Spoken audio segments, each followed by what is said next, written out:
কিছুমান ধুনীয়া চেহেৰাৰ মাজতো কুচৰিত্ৰ লুকাই থাকে। কান্দি থকা যুঁচকে কেতিয়াও মিছা নকয়। চকুৰ পানী তেতিয়া ওলায় যেতিয়া কোনো আপোন মানুহ মনৰ পৰা আঁতৰি যায়।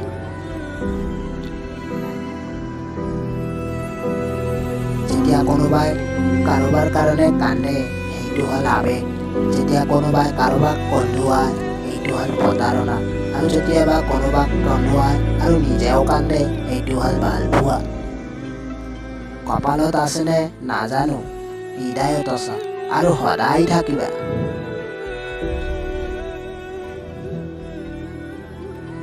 আকাশখন যিমান ওচৰত যেন লাগে আচলতে সিমান ওচৰত নহয়। একেদৰে কিছুমান মানুহ যিমান আপোন বুলি ভবা হয় আচলতে সিমান আপোন নহয়।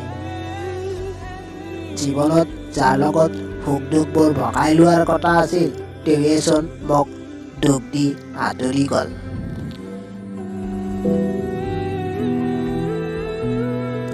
যাক তুমি আপোন ভাবা তাৰ ওচৰত দিনটোৰ শেষত তুমি এটা অৱহেলাৰ বস্তুহে মাত্ৰ পাবা।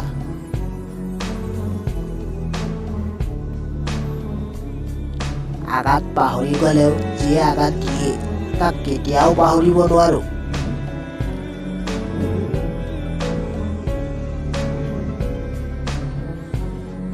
কোনোবাই যদি অৱহেলা কৰে তেন্তে দুখ তেওঁৰ নহয়, দুখ তোমাৰ।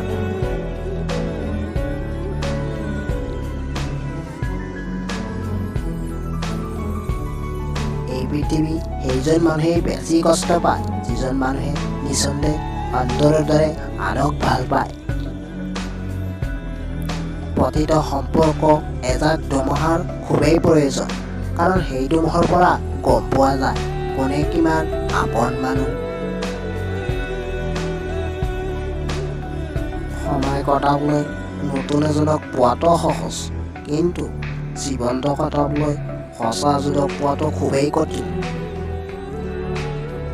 আপোনাৰ অবিহনে মোৰ চহৰলৈ বাৰিষ নামে, কিন্তু সেই বৰষুণত ভালপোৱা নচৰে। এক পৰীক্ষা, প্ৰেম বৰ আচৰিত। তেওঁ অনলাইন আহালৈ অপেক্ষা কৰা, দিনটো এটা কলৰ বাবে ৰৈ থকা, মেছেঞ্জাৰটোৰ বাবে বাৰে বাৰে চেক কৰি থকা, সঁচাকৈ বৰ আজব অনুভূতি প্ৰেম। এবাৰ বিশ্বাস হেৰাই গ'লে তুমি হাজাৰ চেষ্টা কৰিও এই বিশ্বাস আগৰ দৰে দিব নোৱাৰিবা।